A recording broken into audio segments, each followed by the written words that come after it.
Quero falar sobre ressurreição. Pela manhã também falei sobre a ressurreição e o pastoreio, e agora a ressurreição e a paz.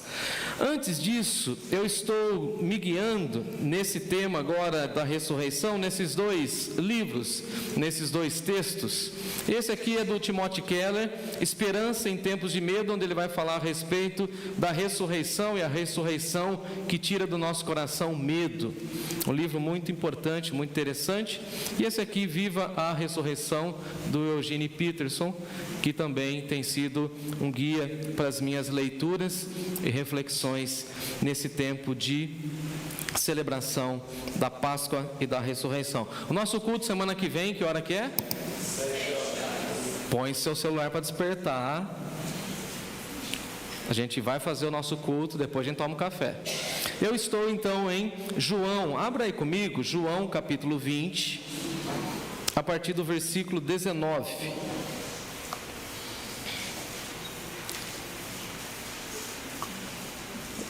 Se você pudesse colocar em pé comigo, eu agradeço, por respeito, reverência, a palavra do nosso Deus. João capítulo 20, a partir do verso 19. Pela manhã nós estudamos de 11 a 18 e agora à noite seguiremos de 19 até o verso 23. Diz assim o texto sagrado: Ao entardecer daquele primeiro dia da semana, os discípulos estavam reunidos com as portas trancadas, por medo dos líderes judeus. De repente, Jesus surgiu no meio deles e disse: Paz seja com vocês. Em outras versões, paz seja convosco. Enquanto falava, mostrou-lhes as feridas nas mãos e no lado. Eles se encheram de alegria quando viram o Senhor. Mais uma vez ele disse: Paz seja com vocês. Assim como o Pai me enviou, eu também os envio. Então soprou sobre eles e disse: Recebam o Espírito Santo. Se vocês perdoarem os pecados de alguém, eles estarão perdoados. Se não perdoarem, eles não estarão perdoados. Paz seja com vocês. Paz seja convosco. Ore comigo. Senhor Deus, amado Pai, nos curvamos mais uma vez diante da Tua palavra, querendo ouvir a Tua voz, querendo, ó Deus, que o Senhor pastoreie o nosso coração, querendo, ó Deus, que o Senhor ministre a nós e que possamos, ó Deus, sair da Tua casa hoje revigorados, preenchidos, animados pelo poder da Tua palavra. Sabemos que a Tua palavra não pode voltar vazia e não voltará vazia. Permita, ó Deus, que a Tua palavra encontre morada, guarida em nossos corações e que Teu Espírito Santo tenha total liberdade a falar profundamente em nossos corações. Permita, ó Deus, que as pressões, as dificuldades e as lutas da vida não impeçam a nós de ouvir a Tua voz. Fale conosco, Senhor, em nome de Jesus. Amém. Podeis assentar, queridos.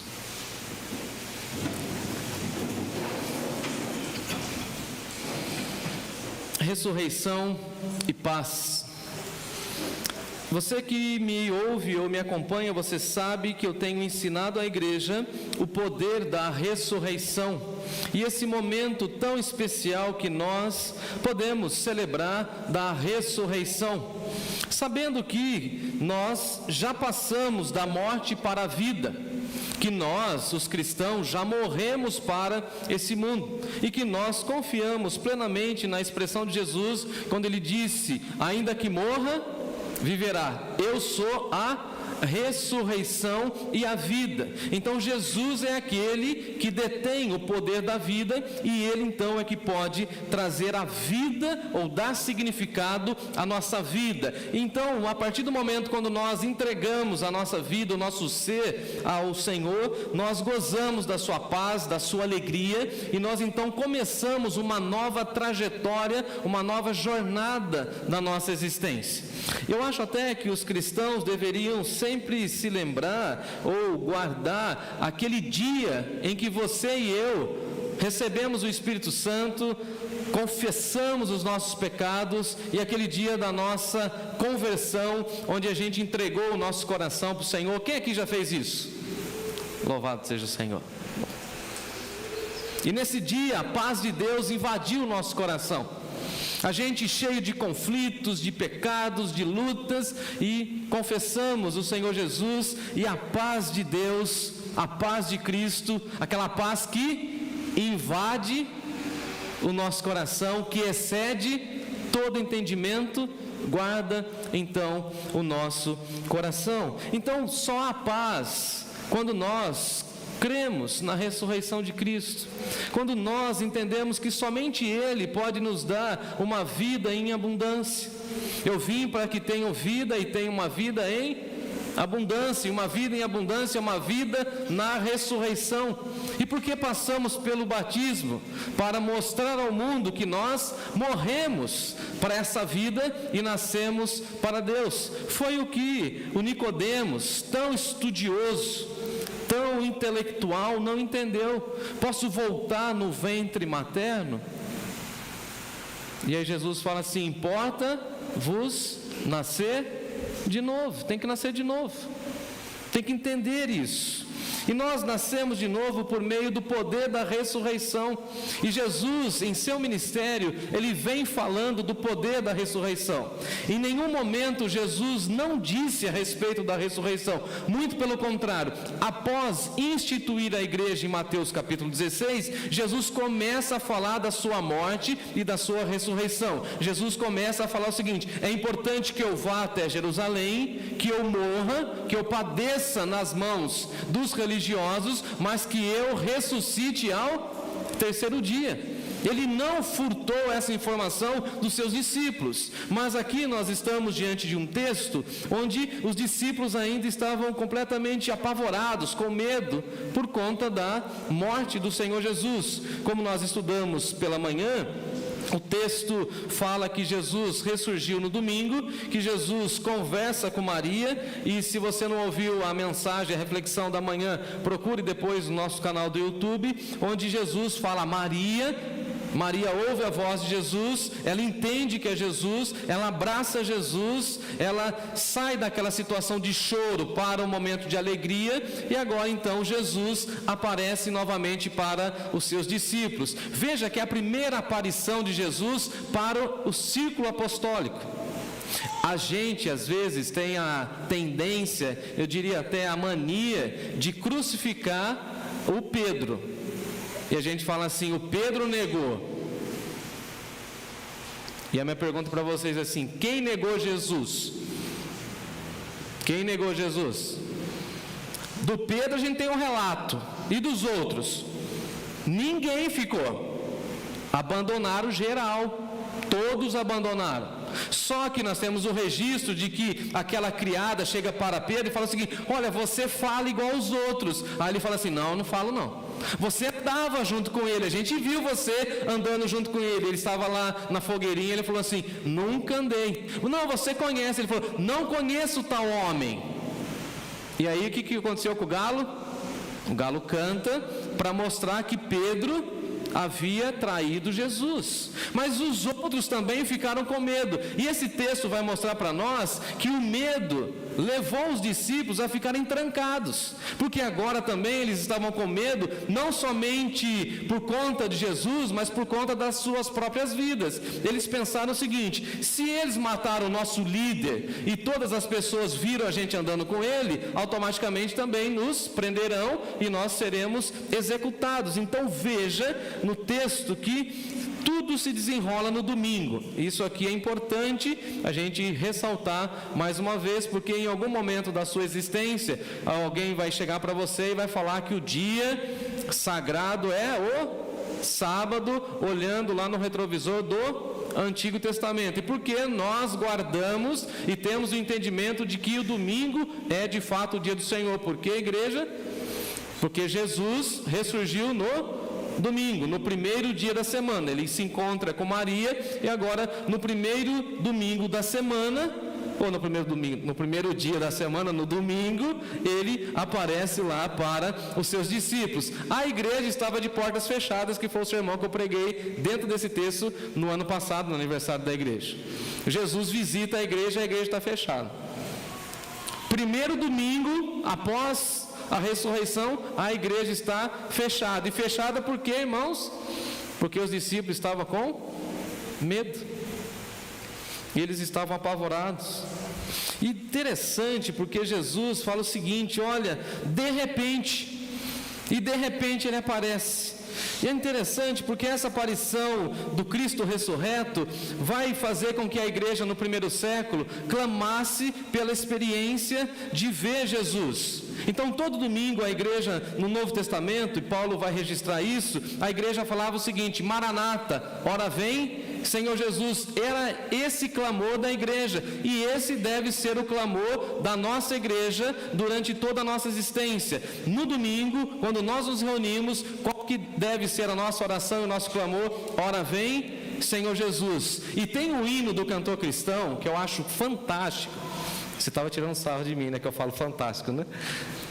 E eu acho que é o 580, que fala assim: vem, visita a tua igreja, sem a tua graça ela murcha. E essa deve ser a nossa oração. Ó Deus, visite a minha casa, visite a minha família. Ó Jesus, visite toda a nossa existência. E aí Jesus então de fato visita os nossos primeiros irmãos, eles que estavam lá com medo, apreensivos, com medo da vida, será que nós iremos morrer? E é interessante pensar aqui que o medo, ele é um sentimento terrível. Tem alguns que não vão confessar, mas quem aqui tem medo de alguma coisa? Medo? Eu tenho um amigo, ele mora lá em Jandira. Ele é um homem alto, de 1,90, forte. Ele pesa, sem brincadeira, ele vai na academia, pesa uns 140 quilos. O cara é um massa. Aí nós estávamos no retiro espiritual da igreja. Todo retiro aparece algum bicho estranho. Sim ou não?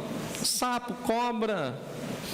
E lá no nosso quarto aparece uma barata. Barata. Só que lá no sítio era uma aquelas baratas voadoras. Para mim, na época, ela tinha uns 15 centímetros. Estou exagerando um pouco. Mas ela era grande assim, ó, desse tamanho assim, ó. Tamanho do meu celular quase. Metade. Foi só para prender a sua atenção. Técnica de linguagem. Uma baratona. E aí a barata voa assim e vem bem no meu colchão. Aí eu olhei assim, tal. E ela vai assim, bem, quase que eu falei o nome dele, bem no colchão dele. E aquele massa do homem, né? O que eu pensei? Barata, pega o chinelo e pá. Ele puxa o cobertor assim e começa a gritar.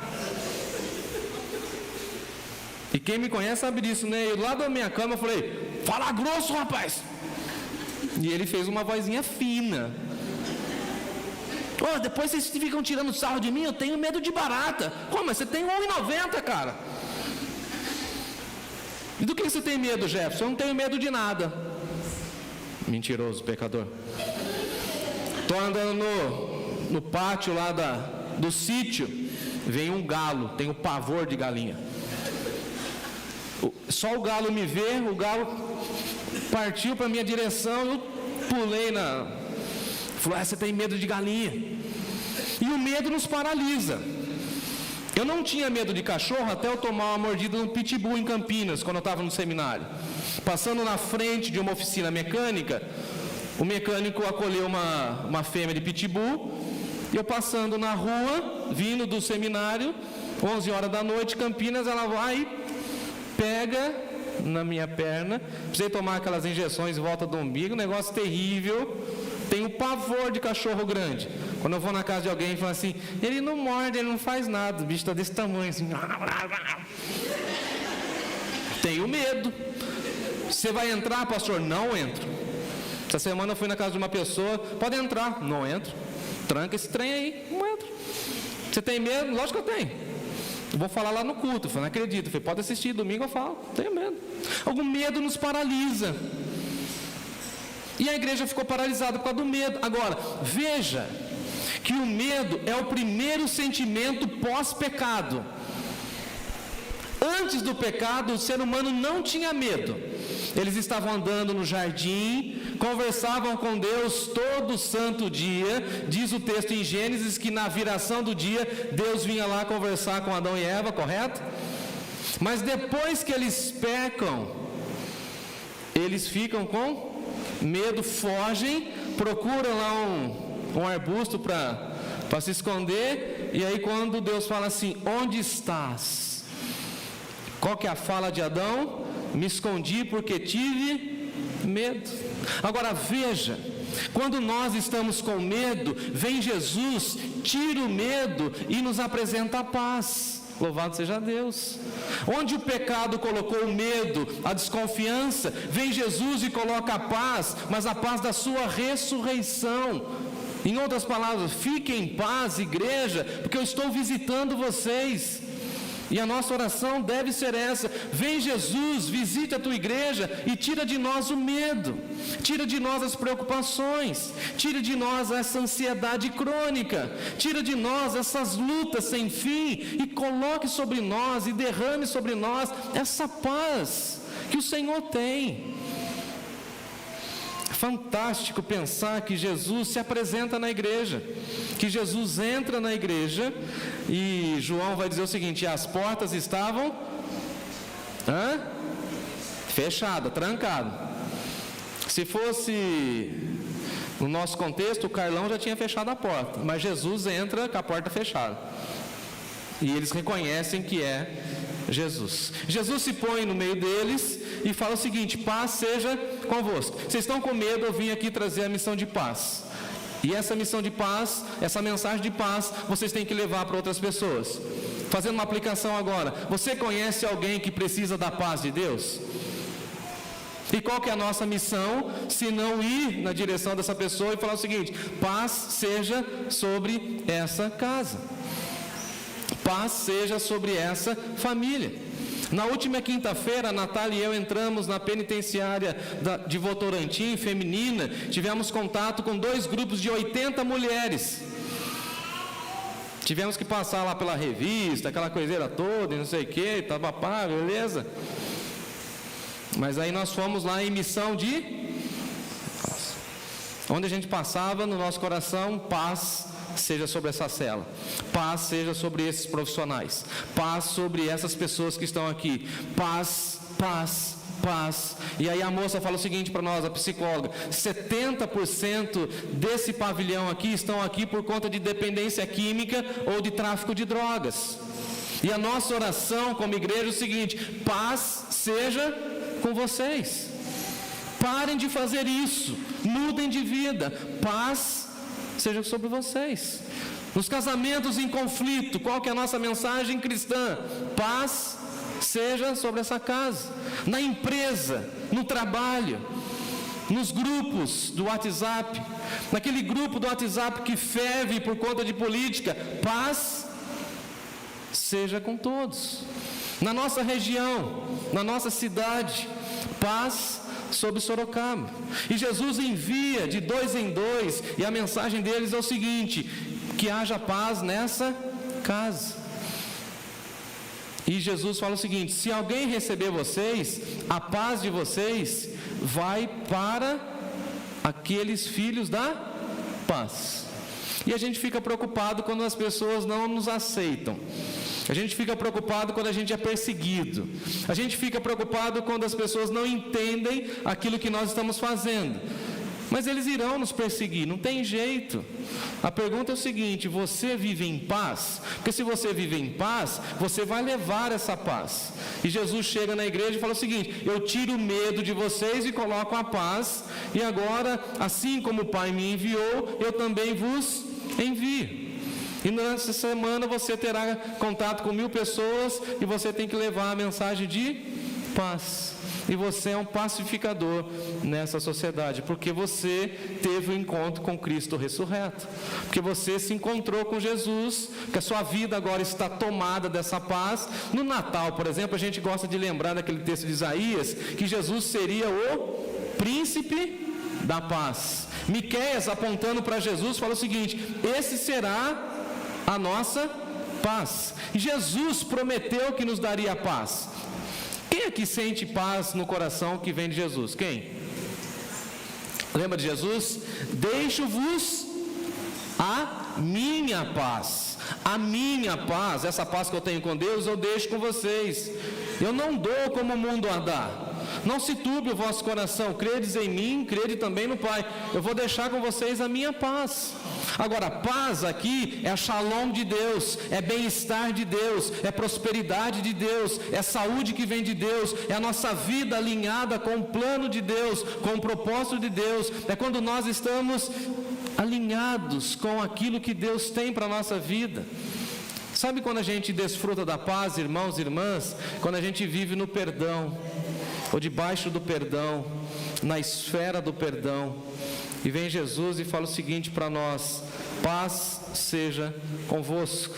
E Jesus vem para restaurar o vigor daquela família, daquela casa, daqueles discípulos. Enquanto ele falava, Jesus aqui é extremamente pedagógico e, como que eu posso dizer, Jesus, ele mostra as feridas. Eu não sei se a gente tem na nossa imagem ou na nossa construção cognitiva a imagem de Jesus ferido.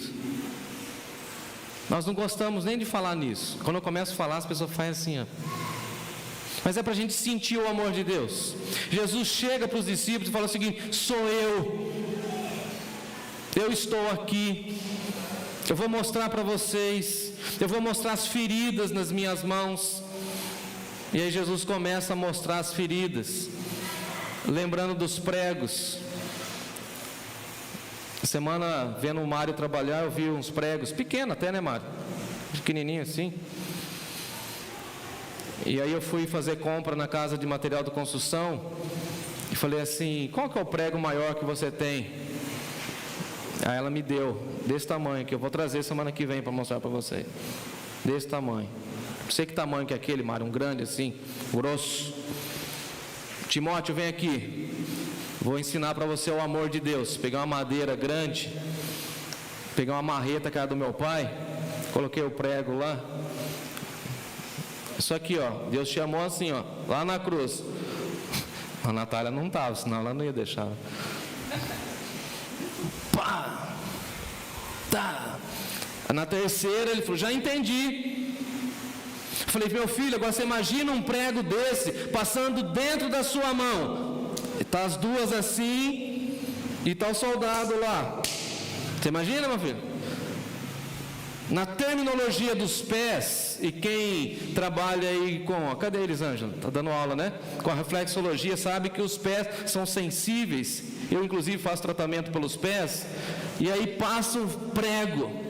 E aí Jesus está lá diante dos discípulos: a paz que eu vim trazer para vocês, eu sou a prova dessa paz. Olha aqui as feridas, eu sofri por vocês, eu amo vocês e não quero que vocês fiquem acovardados. Paz seja sobre vocês. Que o castigo que estava sobre mim é o castigo que traz para vocês a paz. Lembra de Isaías? O castigo que estava sobre ele é o castigo que nos trouxe a paz. Ele sofreu na cruz para dar a mim e a você paz sem fim. Ele morreu na cruz para dizer para mim e para você: haja paz no seu coração, haja paz na sua vida, haja paz na igreja, haja paz no Brasil, haja paz em Sorocaba, haja paz. Está aqui as provas. Agora, sabe o que eu aprendo aqui também? Que Jesus não deixa ninguém para trás. Amém? Ninguém. Eles tinham abandonado Jesus. Eu fico imaginando assim: quando a pessoa te abandona, quando a pessoa te trai, o que você e eu fazemos? Normalmente a gente abandona também. Mas Jesus não, ele entra lá no meio, no centro, e fala o seguinte: olha, estou aqui, vim resgatar vocês, vim colocar vocês dentro da missão. Assim como o Pai me enviou, eu também vos envio. Vão em missão de paz. Uma pergunta: o Tomé estava no primeiro culto da igreja cristã aqui? Tomé não estava. Tomé faltou no culto, perdeu o culto. Eu vou falar daqui uns dias sobre ele. E depois Jesus volta para conversar com quem? Só com Tomé, mostrando para nós que todas as vidas são importantes para Deus, e Jesus, como bom pastor, vem buscar e salvar cada um de nós. E ele olha para nós e fala o seguinte: paz seja sobre essa casa.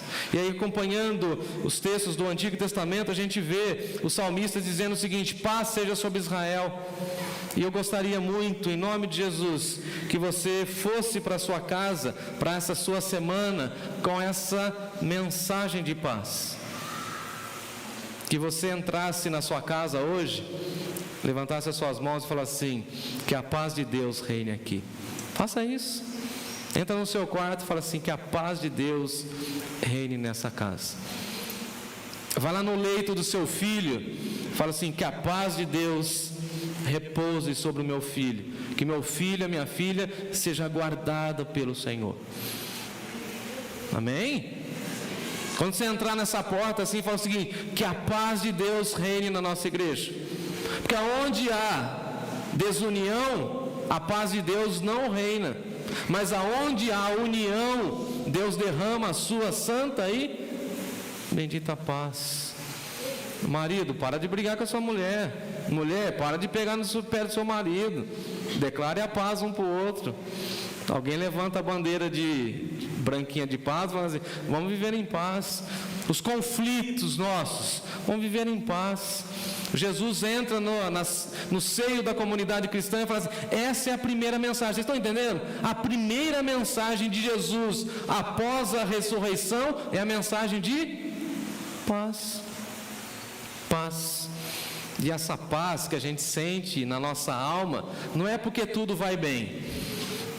Quem aqui está em paz porque tem R$1 milhão guardado nas poupanças ou no bitcoins? Eu estou brincando, falaram isso comigo. Vocês querem ver? Vocês têm um tempinho? Posso contar uma historinha rápida? Aguardo apoio, proposta. Quarta-feira a gente veio fazer o culto de oração. Aí o Rafael abriu a página do YouTube, correto? Aí apareceu assim a foto do Neymar. Vocês viram isso? Ele perdeu 5 bilhões em uma aposta de pôquer. Quem viu? Parece que eu sou fora. Alguém viu isso? Cadê o Luciano? O Luciano está atrás da televisão, tem 5 telas atrás dele. Está aí o Luciano. E eu não tinha visto também, eu só vi porque o Rafael me mostrou. O Rafael falou assim: ô Jefferson, dá uma olhada nisso aqui. O camarada perdeu 5 bilhões. Aí eu virei para ele, o que eu falei? 5 bilhões que não vão fazer diferença nenhuma na fortuna dele. E detalhe, Rafael, 5 bilhões de euros, meu chapa. Aí o Rafael vira para mim e fala: pastor, se eu perco 5 conto, eu estou desesperado. Quase que eu dei uma oferta para ele. Mas a nossa paz não advém por conta do dinheiro. A gente às vezes está passando pelo vale da sombra da morte, mas nós estamos em paz. O mundo está um conflito, um caos, cenário político sempre efervescendo, e nós estamos como igreja? Em paz, porque nós não dependemos de nada nem de ninguém. A nossa paz depende tão somente de Jesus. Quer paz? Entra no seu quarto, fecha a porta e ore a Deus, e Ele vai te dar o quê? Paz. Indo para Bauru, eu passei no banco, peguei uma nota de R$100 para pagar o pedágio. Ai, engraçado. Fazia tempo que eu não pegava uma nota de 100 na mão. É bom, não é? Tem uma de 200 aí, mas é meio rara de vir na nossa mão. Aí peguei uma nota de 100, você dá risada, né, Cátia? Aí parei na praça de pedágio aqui em Boituva, dei para a moça assim, né? Quando a gente vai dar 15 contos, você dá meio 100. Bom dia. Aí a moça falou: você foi premiado. Eu falei: tudo tem que ser comigo, é incrível. Premiado é: eu não tenho troco, eu vou devolver tudo para você em nota de 2 e de 5. Nem na hora lembrei de você, na hora. Fez 5 que eu vou dar pro Rafa tomar uma coca. Ela me deu um bolo de dinheiro, deu R$90, tudo de 2 e de 5. O Timóteo lá no banco de trás, na cadeirinha: papai, estamos ricos. Eu falei: meu filho, é R$88. Não, mas é muito dinheiro, isso resolve os nossos problemas. Eu falei para ele: a gente não chega em Bauru com esse dinheiro. Na mente da criança inocente, o dinheiro vai trazer o quê? A paz. E traz a paz? Não traz a paz. O texto que a gente leu aqui, que fala para nós que quem dá alimento para nós é Deus, que quem sustenta a nossa vida é Deus, que quando a gente perde o emprego, Deus nos dá a sua paz, que quando a gente passa por problemas, por lutas, por dificuldades familiares, é Ele que dá a paz. Quando a gente vai passar por uma cirurgia, é Ele que invade o nosso coração com a paz. E nessa semana, nesse mês da ressurreição, a minha oração é que você ouça a voz de Jesus dizendo no seu coração: paz seja sobre a sua vida, a sua casa, os seus filhos, o seu trabalho, os seus estudos, o seu namoro, os seus sonhos, o seu pastor, na sua igreja. O que mais? Paz. Você está entendendo? Paz seja convosco. O que a igreja deve clamar e rogar?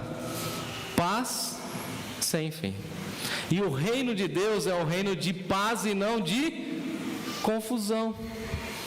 Quando começou a confusão, que a gente tem que falar? Vamos tratar, resolver, porque a gente não quer problema, a gente só quer viver na paz. E essa paz, eu concluo aqui, o dinheiro não pode comprar. A saúde não pode comprar. É bom ter saúde, é bom. É bom estar bem de saúde. É bom ter um bom plano de saúde. É bom ter a despensa cheia. Mas isso não traz paz ao nosso coração. A paz só existe quando Jesus entra na nossa vida e fala assim: paz seja convosco. Paz seja sobre a sua casa. E eu oro e imploro a Deus que a paz de Deus invada o seu coração. Expulse o medo, expulse as ansiedades, as preocupações, e que você possa viver somente na paz de Deus. Por isso que nós nos saudamos assim: que a graça e a paz de Deus seja sobre a sua casa. Que Deus seja louvado. Amém. Vamos colocar em pé.